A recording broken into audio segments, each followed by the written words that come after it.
Ave strategos, I'm Pericles and welcome back to the channel. So guys, today is a Friday, so we are doing a classic Friday, a temple guide video.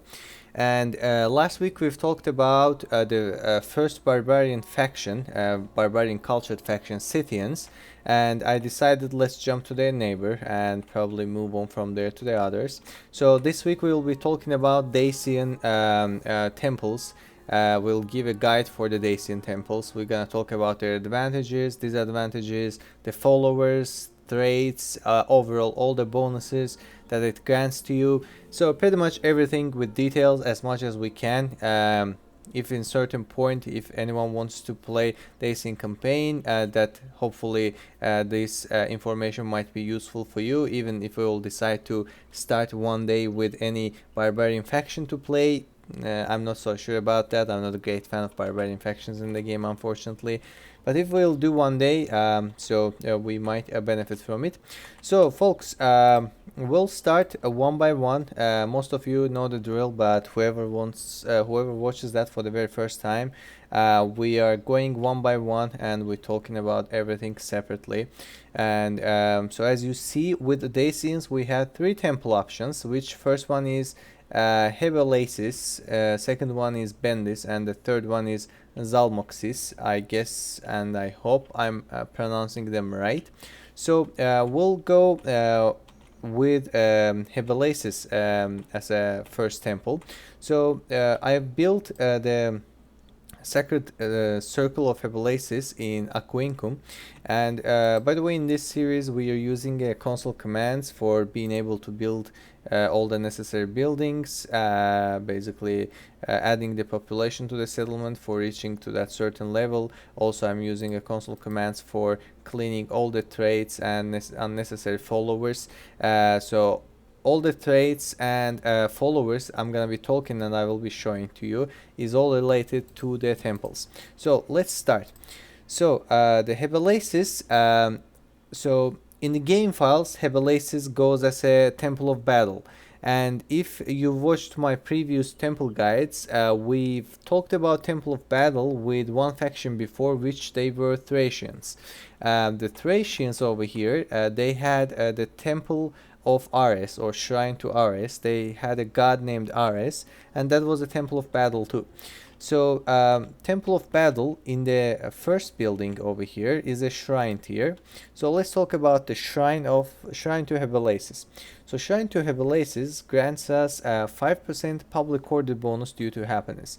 So overall, the reason you're building the temples are you want to maintain the public order in your settlement. So it gives you 5%. It's not great. Usually we've seen 5% and maybe population growth, maybe 5% and experience to your troops, or even 10% public order. So as a first tier building, I can't say it's great, it's not bad, but I think it is probably the minimal bonus, minimal buff you can get. So it is 5%. And now let's talk about the trait and followers. Once you finish the building of this shrine, which takes only one turn and 400 denarii and very accessible, pretty much in all of your settlements you can build it. Let's say you decided to construct this building and you finish the construction in the next turn. After finishing the construction, there is only one trait you can get, and this is a merchant devotion. So I said all the traits and followers you're gonna be seeing that is gonna be related to the temple guide, but unfortunately, even using the console command, I don't know how to deal with merchants. The game just doesn't take their name. I don't know, I'm doing something wrong or not. If anyone knows, I would much appreciate it if anyone explains me how to use the console commands on merchants. I just cannot locate the merchants on the console commands. So the good with money trait, that's how he got recruited. So we are not gonna this is not related with the temple at all. But what is related to the temple? This devotion over here. We said the Hebelaces is a battle temple, and since it is a battle temple, your merchant is gonna have a devotion to battle. So devotions, how they work, every specific type of temple, like we have Temple of Battle, Temple of Love, Temple of Farming, Fertility, etc. and etc. every devotion has its own every temple has its own devotion, has its own ideology. So since it's a temple of battle, we have a devotion to battle. I'm not going to go into details about the bonus, +1 finance on the grain, -1 for the fabric and dye. I'm not going to talk about how you can use it, is it any good or not. We can do another video about the in certain point about the merchants guides or like a trade guide overall. But just for you know, there's a devotion called devotion to battle, that if you've built your first tier at least Hebelesis shrine, or it doesn't necessarily have to be the first, either if you have second or third tier already built, that's fine, but at least you need the first tier. You have to wait for the construction of this building, and if you have a merchant somewhere wandering around in the wilds, just bring them to the settlement which you've built the shrine to Hebelesis, and let him sit at that settlement, which in that case Aquincum.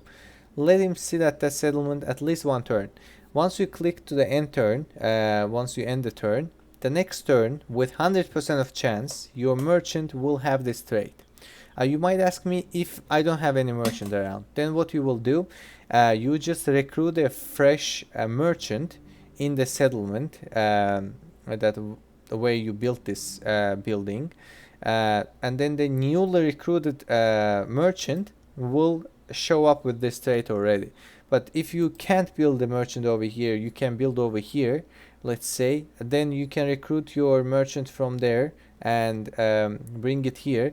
But make sure every merchant can have only one devotion.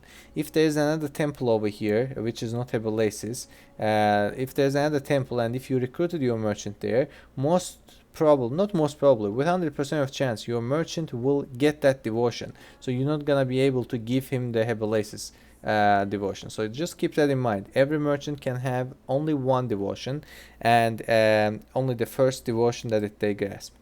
So we'll move forward. There's nothing else, no other follower or trait that we will be talking about in the first tier, but there's some in the second tier. But before that, let's talk about the building itself. Hebelesis Sacred Grove.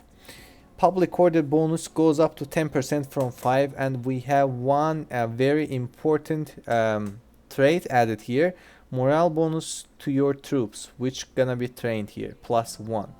So guys, morale is a very important factor, especially if you're fighting your battles manually. If you auto resolve, I am not so sure morale affects in some point or not, but manually, and if the once you start your campaign, the arcade mode, I think maybe I can try to show you from here, the gameplay settings maybe. Oh no, actually I think there's you can't do it from here. So there's a, once you start your campaign, there's a mode called, there's a tick, like an option, arcade mode. If you didn't turn it on, which it makes basically, if it's on, your morale, your fatigue, these factors are being off, and also your missiles are being unlimited as far as I know. So I don't like it because it makes the game less realistic. So I do like to keep morale, fatigue options on, and having a higher morale is important, because especially in the early campaign, when you are dealing with the units which they are not super high on morale. For example, let's take a look. We have war bands. They have only 4 morale. The 4 morale is not super bad. Like when if you compare with the peasants are either 0 or 1. That's why, like, without they even involve in the fight too much, they lose 5-10 men and they start to running away. But for example, your general cavalry has 12 morale, which they are almost not breaking until they lost like maybe 50 men out of 60, then they start to run away. So morale is very important. You don't want to lose your units without they even fight, without they even show their how can I say, strength to the enemy. So higher morale means better quality units. Doesn't matter if it's even a peasant. If you have like +5, +6 morale somehow from trades, from buildings, from general, either your peasants are gonna fight like a lions. So morale is very important, long story short, and it is pretty decent second tier, I would say. Why? Because not because of only the public order, but morale makes it pretty OP. But on top of that, this building enables us to train the melee infantry called Naked Fanatics, which looks like they're very strong units. So let's take a look. 10 morale, very high on morale. 13 melee attack, it is pretty high. Defense is not that high, it is like, I would say it is medium level, mediocre level defense. They don't have any armor, as you see they're naked, and they have shield as well and 5 charging power. So overall they are pretty good. But I don't like the units, which as you see over here takes 2 turns to build. I don't like this kind of units. If I don't have any option to recruit any other unit which has high morale like him, then maybe I can consider building them. But let's take a look to their barracks. So they have warband 4, we said. The falksman has 8. And what about this guy's chosen swordsman? 12. So if I have an access for Hall of Heroes, I'm never gonna get the Naked Fanatics over the chosen swordsman. But let's say if I'm on the second tier only and I can only get a falksman, probably I will still go with falksman, because I can get 2 falksmen in the time where I'm getting only 1 Naked Fanatic, and probably 2 falksmen will take care of the 1 Naked Fanatic easier. But overall it's not a bad unit, and this morale buff itself is pretty worth it. Now let's jump to the traits and followers. We'll be talking about the family member, general, basically follower and traits. So the first trait we'll be talking about here is Axe Bitten. In the game files it goes under Berserker 1 trait, and it gets you +1 morale. Again, another morale, very huge. +1 command when attacking, -1 command when defending. So I was always talking in all my temple guides that actually command is not very useful for me at all, because I was always thinking that the command is only useful when you auto resolve your battle. So it means if you don't want to fight the battle manually, and if you let the AI decide the results for you and auto resolve your battle, the higher command points you have, the better results you're gonna have. But lately, one of our viewers mentioned that actually there is kind of hidden formula that you can't prove that with the UI of the game, which actually secretly helps your morale, attack and defense of your units. So I'm not still sure about that. I haven't done any basically testing on that, but that's one idea. I googled it. I've seen that information in a couple places too. So if that's actual and if it's true, so the command can be useful. So me personally, I usually play aggressive. So -1 command on defending is not gonna hurt me. I don't defend a lot, but +1 command on attack might help is in that case. But if that case is not true, if only command useful for the auto resolves, then these two doesn't matter at all, because I don't like to auto resolve a lot. I do every once in a while. Either if the outcome of the battle is very obvious and if I'm lazy to go and fight, or completely opposite, if the outcome is very obvious that I know that I'm gonna lose, again I just don't want to go in there and lose my time, then I auto resolve.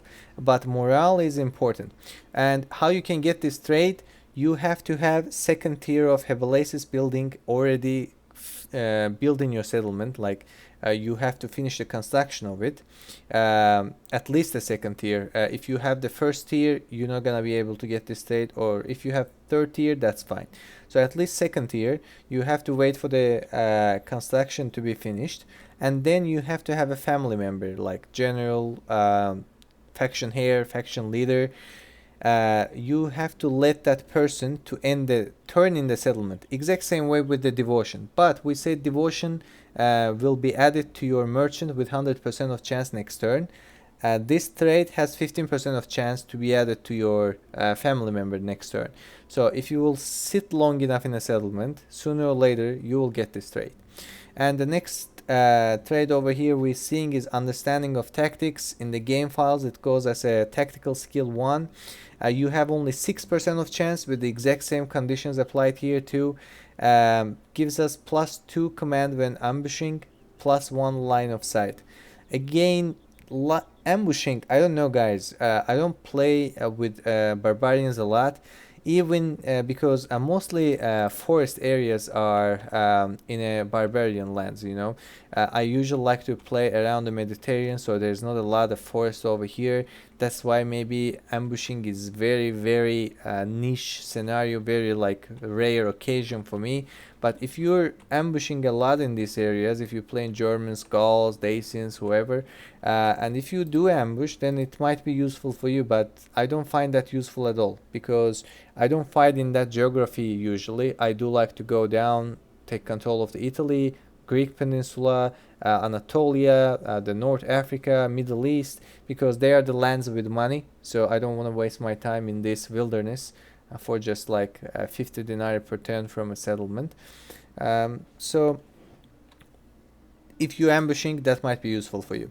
But line of sight is useful for everyone. Line of sight is basically if you're, let's say, a family member sitting here, there's an area that, as you see, some of them is under the fog of the war, but another one is like you see the circle like lighted up. This is some from the settlement, but some from the general.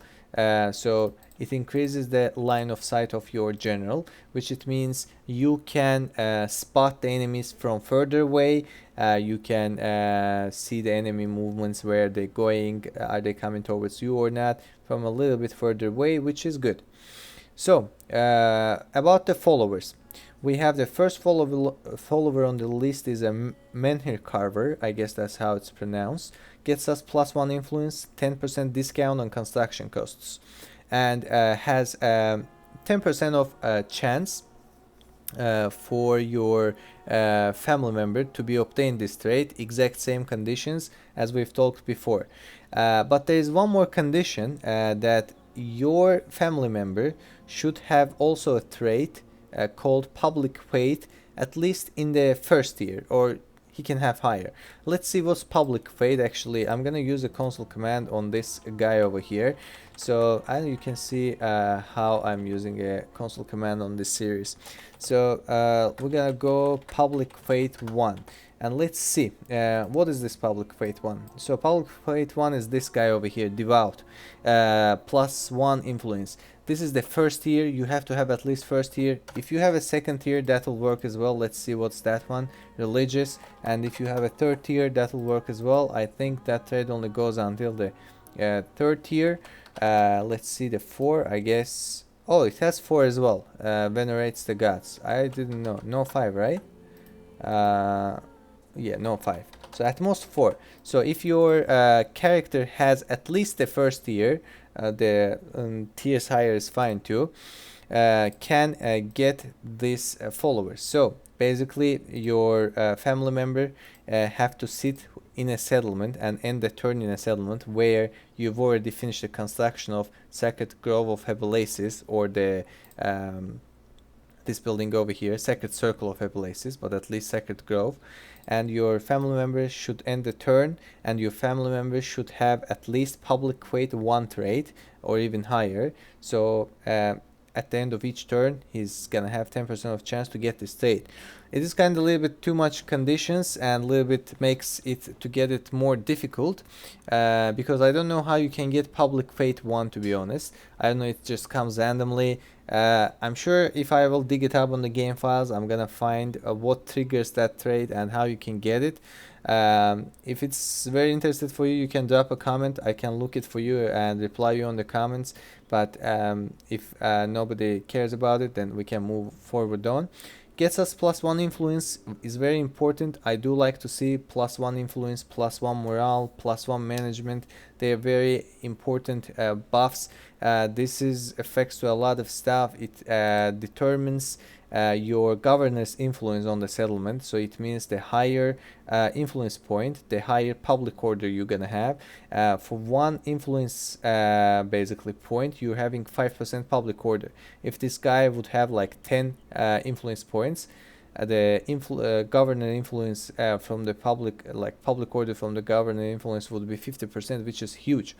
And rather than that, it also makes the negotiating better with the enemy diplomats. It also increases the higher influence point, increases the bodyguard general unit around your general. So it is very good to have 10% discount on construction costs. At the other side, it is buff. You're getting a little bit discount, but I think it is more important in the early game. I don't know how important it's gonna be for you. 10%. Imagine you building this building for like 600 and it gets you 60 denarii off, and you're building it for 540. Me personally, after, I'm always saying that pretty much if you play it right in every campaign, after turn 15, maybe turn 20, you're never gonna have money problems. So discount on training construction cost doesn't excite me a lot, but influence is great. And we have priest. So exact same way with devotions, but with a little difference. We have priest and priestesses. So devotions are unique for the temple types. Like if it's a temple of battle, you're gonna have, I would say we have two temple of battles in the game overall. Dacians have Hebelesis, this one we're talking about, and Thracians has Ares. Both of merchants gonna get the devotion to battle in both factions, but my family member might get a priest of Hebelesis, and Thracian family member might get a priest of Ares. So their bonus is differing. So how you get this priest? Every temple itself has its own priest or a priestess. Exact same conditions that we've talked before. You have to have at least second tier of any religious building, which in our case is a Hebelesis, and you have to have a family member sitting in a settlement where you've already built it, and every time you end the turn, you have 15% of chance that you are gonna get the priest of a related temple, which is Hebelesis, and it gets us 2 command when attacking. So if the command is as useful as we've just talked before, then it's actually a good bonus to have. But if only affects to the auto resolve, then not that much. Another difference between devotion and the priest or priestess, we say the merchant can have only one devotion. If he has temple of battle, like devotion to battle, he cannot have a devotion to farming, but one family member can have multiple priests and priestesses, so there is no limit on that. And also another good part about it, you can move the followers, but you cannot move the traits, unfortunately. So that's all. Let's talk about the last tier, Sacred Circle of Hebelesis. We have 15% of public order bonus, and we have +2 morale in this time. So our public order goes up to 5%, morale goes up to 1 point, and I see that our naked fanatics getting 1 experience point as well, which is 1 experience point increases not their morale but their melee attack, their defense, and their defense skill. If they would have armor, their armor. If they were missile, their missile. So that's all about the Hebelesis line. There is no other trait and followers is being requires to build this building. So overall, it is focused. It's a temple of battle, and it explains itself. It focuses on more fighting, aggressive playstyle. Gives you the high morale unit, low defense, high morale unit. Gives you plus morale. Gives you the trait related to your morale, plus commands and stuff. So it pushes you to play aggressive. But as a public order wise, it doesn't grant you too much. So at the end of the video, I'm gonna summarize and talk about all 3 temples, and talk about in which situations which one might be better. But now let's jump to the second one on the list, which is Bendis. So Bendis is a farming temple, and compares to the battle temple. We've seen farming temple in few factions before. So I made a video about Carthaginian and Numidians. They were in the same video. They has the farming temple and their goddess was Tanit. And we've seen the farming temple with Macedons, which their god was Demeter. And here we are with Dacians. We have Bendis, and let's talk about the first tier Bendis trait. I'm sorry, first tier Bendis shrine. So shrine to Bendis, public order 5%, exact same as the other one from happiness, but we have two more buffs over here. 0.5% population growth bonus per turn and +1 farmland size.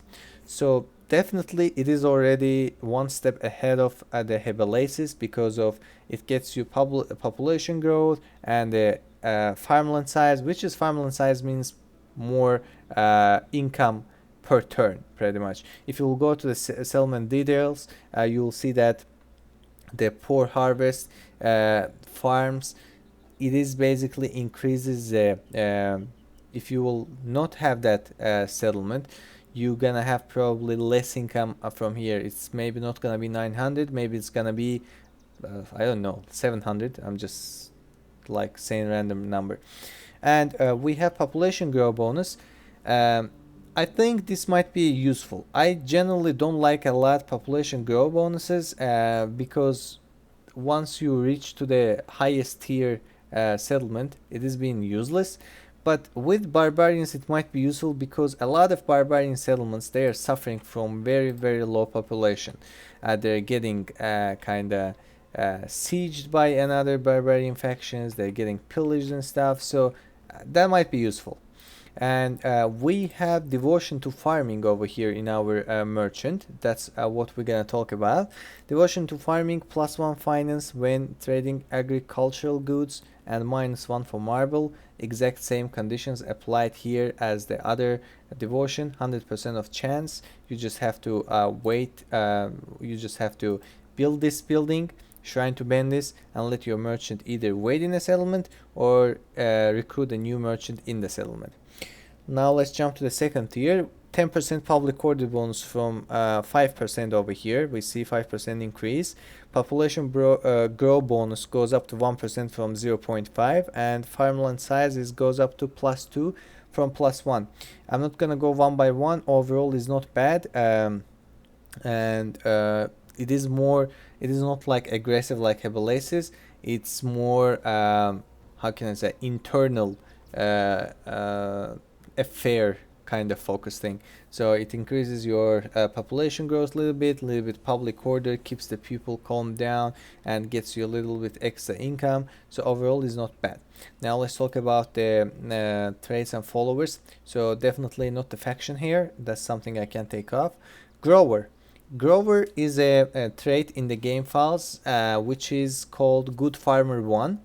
And you have 10% of chance at the end of each turn for getting this trait for your family member, of course after finishing the construction of this building, and gets you +1 farming output. Again, another income helper, another income buff. Is not bad. I mean, it would never mind. I would never mind to have this trait. So it just gets me a couple more dinars per turn, but doesn't take anything else. Now about the followers, we have herbalist. Increases the chance of having children, improves the chances of casualties recovering from their wounds.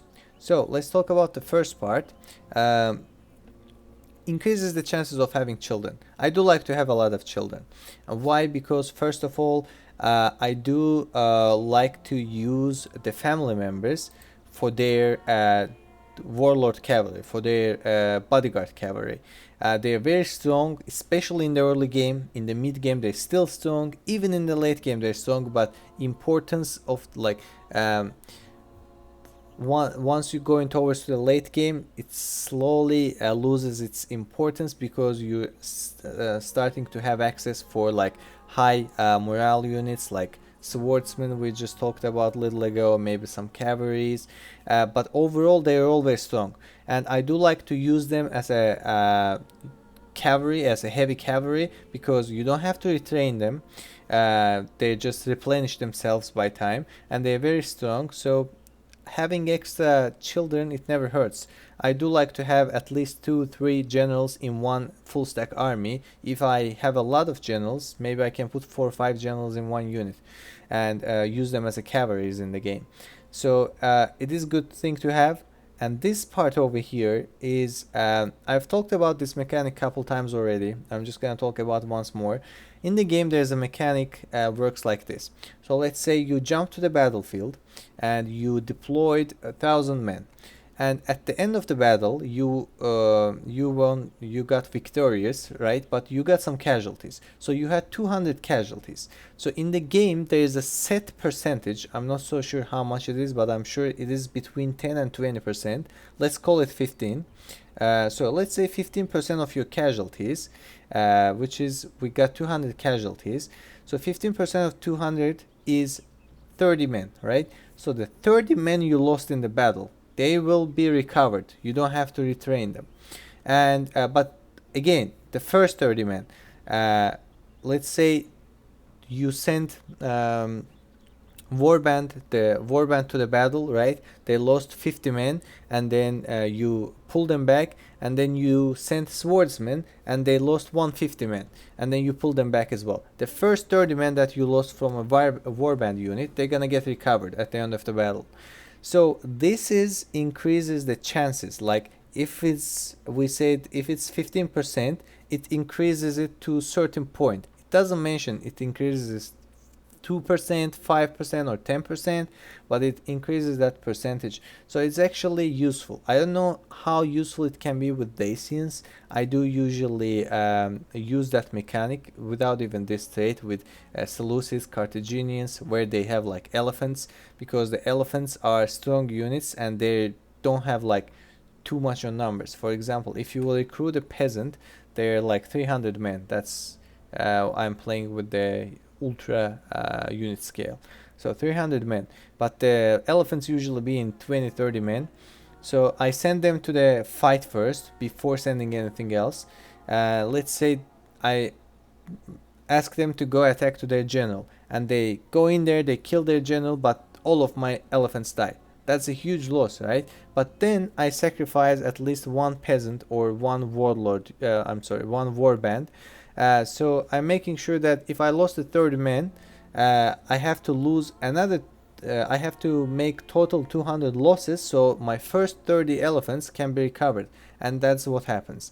So if you know how to apply it to your gameplay in a correct way, you're gonna be beneficial, especially with the units that you cannot retain anywhere. Let's say you built like high tier Hall of Heroes here, which you don't have it anywhere else. So you have swordsmen and you send them to the fight somewhere, and you can't retain them over there. Either you're gonna have to bring them back, or you just know what to do. You let them lose couple men at the first, and then sacrifice some warband, which you can pretty much retrain warbands anywhere, and get benefited from it.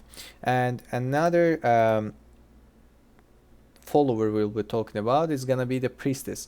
By the way, I think I forgot to mention that the herbalist is 15% of chance for your family member at the end of each turn to appear, and another 15% of chance. All the priests and priestesses are the same, 15% of chance, exact same conditions.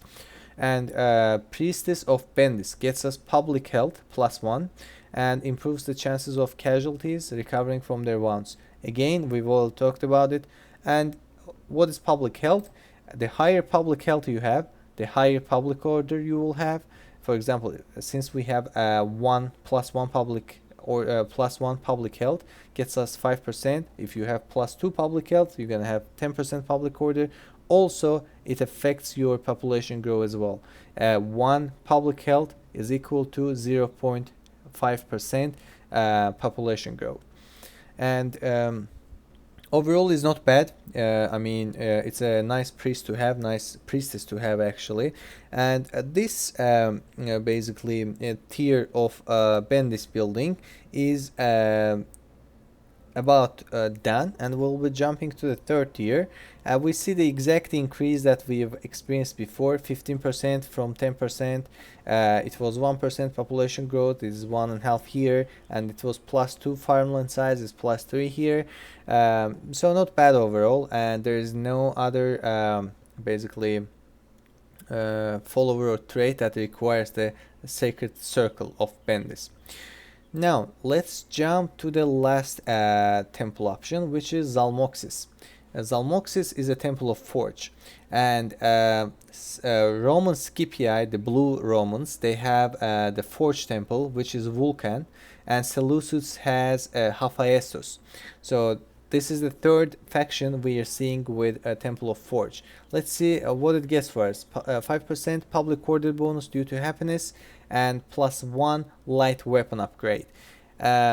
Light weapon upgrade is, let's take a look to these units. For example, the warbands are light infantry, Falksmen are heavy infantry, chosen swordsmen are heavy infantry. So what about the cavalries? These guys are light cavalry, these guys are heavy cavalry, and we have another heavy cavalry. So basically, light weapon upgrade gonna be applied to your peasant, to your warband, and to this barbarian cavalry. They're gonna have a +1 weapon upgrade, which mean they're gonna their attack is gonna be a little higher. Their melee attack over here is gonna be a little higher. Like if it's 13, it's gonna be 14. Of course, not this guy because it's a heavy cavalry. And devotion on this temple is devotion to metalwork, and gets you +1 finance for base minerals, -1 for a timber. And let's jump to the second tier, because there's no other trait and follower that we're gonna be talking about. 10% public order bonus now. Light weapon upgrade stays exactly the same. Heavy weapon upgrade is added here. So the heavy weapon upgrade is gonna be applied to your Falksmen, to your chosen swordsmen, to your warhounds, to your chosen barbarian noble cavalry. And if I'm not mistaken, these guys are naked fanatics. If you have naked fanatics, they're gonna be benefited from it as well, and all your general cavalry is gonna get benefited from it. So pretty much all the units we've listed, they're gonna have +1 melee attack over here. So, and let's talk about the traits and follower. So two traits here, engineer and the miner. Both of them has 10% of chance. This goes as a good engineer 1, and this goes as a good miner 1 in the game files. This gets us +20 build points required for construction of siege equipment. Don't confuse it with regular construction. If you're gonna try to build buildings in the settlement, you're not gonna get benefited from it, but you're gonna get benefited when you're sieging the settlement. Sometimes, you know, when you have only one general and maybe 1 or 2 units, usually just building a battering ram sometimes takes 2 turns, right? So +20 build points, it increases your building points, so you might not need 2 turns in certain points, you might need only 1. Or if you're waiting for 3 turns, that might decrease it in some points to 2 turns. So that's how it is getting advantages for you. And the miner explains itself. It's getting 10% bonus on mining income, only income basically related building trade. It is not very useful in a lot of cases because not a lot of settlements has a miner. Like fortunately on Polyssum we have a mine, but not for example, we don't have a mine in Campus Yaziges or Aquincum, so you don't have mines everywhere. So it means there's a specific places that you can get benefited from this trade. And let's talk about the follower of this Zalmoxis temple. +1 management, 10% discount on unique training, 20% bonus on mining income. So the only good thing excites me is a management point here, which is actually at the end, it is also increases your the higher management point you have, the higher admin income you're getting, so it means more turn income you're getting. So if I will, as you see, it's 116. If I will take the guy off, and let's see, you lost that 116. If he gets back, because he has only one management point, he's gets you, oh, let me see, he gets us 29 extra income, which is sometimes is higher, sometimes is lower, and overall it is the only useful part about this priest, I would say. Discount on unique training costs, I don't think so you're gonna get bothered by unit training costs in certain point, and mining income is like meh, you know, like not too good but not bad neither. And at the last tier, we have 15% of bonus on the public order. Light weapon, heavy weapon stays the same, and we have armor upgrade here. So armor upgrade is applied to all units, all of your melee infantry, light, heavy, all of your cavalry, light, heavy, your missile cavalry, your archers, your peltists, pretty much every single unit in the game is getting armor upgrade. So they are dying little more difficultly, and that is all. Actually, that's all about the Dacian temples. So far overall, I would say Dacian faction is not one of the factions that has a great temples. I couldn't see a great temple among them, but if I would be playing with Dacians, probably I would build most probably I will build a Bendis temple in pretty much all of my settlements. Why? Because you're getting exact same public order bonuses, but at least with the Bendis you're getting a population growth a little bit, which I think is going to be important for barbarians, and it gets your income increased a little bit, and also the traits and followers it gets for me. For example, over here, chances of having children, improves the casualties, public health. I think they are more important than the others over here, like plus command or plus management, discount unit training costs. But it doesn't mean that I wouldn't build the rest. So if you've took a look to my basically imperial campaigns with the Rome Total War, which I do strongly suggest. We've just a couple of weeks ago finished the grand campaign with the Greek cities. We got a world domination over there, and now we're playing with Pontus. If you will see there, you're gonna see that I do play aggressive, and I don't build a lot of barracks, stables, or archer ranges in all my settlements. What I do, let's say if I have 10 settlements, in one or two I'm building military buildings, which is barracks. I'm trying to upgrade them, stables or archer ranges. But in the other 7 or 8, I'm usually building like farms. I'm trying to upgrade my temples, maybe building ports, markets, roads. So I'm focused on more economy based, right? So in the settlements where I am actually not building any units, I would definitely go with the Bendis temple. So let's call it this way. If I have 10 settlements, in 8 of them I would build the Bendis the Bendis temple, right? So if any of these 10, if only one of them contains the mines, I would build Zalmoxis over there. Not only because of mines, because I'm leaving, as I say, 2 settlements for military purposes, and in one of them I would build this guy over here, Zalmoxis, and another one I would build the Hebelasis. But keep that in mind. What I would do, I would try to train my units where my Hebelasis basically temple is built, because of getting +2 morale. And then let's say this is the case, right? Let's say 3 settlements here and I have 7 more. So imagine they are in the other 7. I have 7 settlements on the north or whatever. Just imagine in the all of other 7 they all have Hebelasis, okay, and nothing else. I have a Quincum with Hebelasis. I'm sorry, the other 7 have Bendis, exact like Campus Yazigis. I have Hebelasis here and I have Zalmoxis here. So I would try to build all my units. I would try to train everything from this settlement, from Aquincum.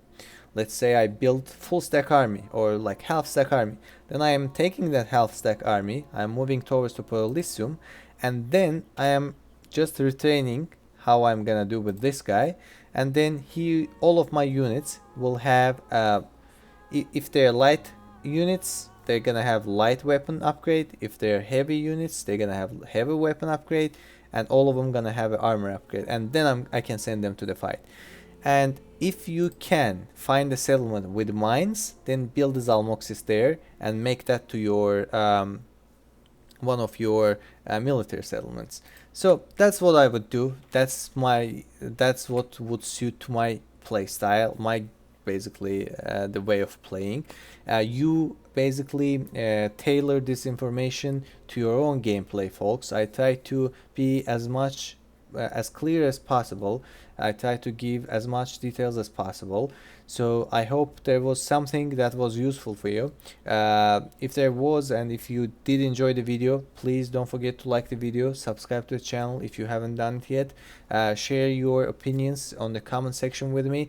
And again, if anyone knows how to deal with merchants throughout the console commands, I would highly appreciate it if you would share that information with me too. So tomorrow you're gonna have a video for the Pontus campaign, and if you only interested on the temple guides, and then you're gonna have to wait for the next Friday, and next Friday we'll be continuing with another barbarian cultured faction. So that's all gonna be for this week, folks. Again, I hope you all enjoyed. Have a nice weekend, and I'll be seeing you in the further videos, further episodes. You all take care.